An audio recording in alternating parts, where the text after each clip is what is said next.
You ask Tiger to calculate. This deals with finding the midpoint between 2 points. The midpoint between the 2 points is negative 34.5, negative 50. Let's solve it step by step. Plot the 2 points and calculate the midpoint using the formula. The coordinates of point 1 are, x1 equals 13, y1 equals negative 96.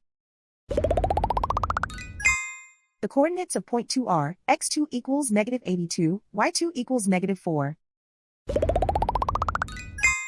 PM represents the midpoint of the 2 points.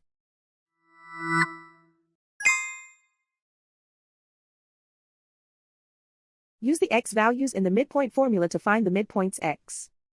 x1 equals 13.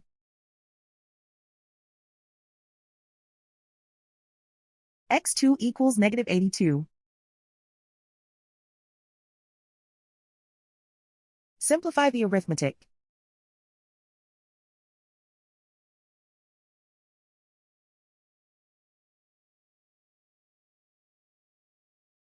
Use the y values in the midpoint formula to find the midpoints y.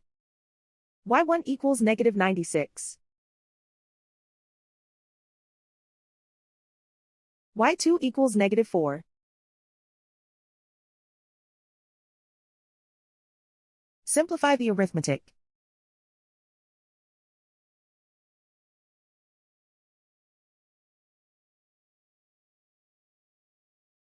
And so, the midpoint is negative 34.5, negative 50.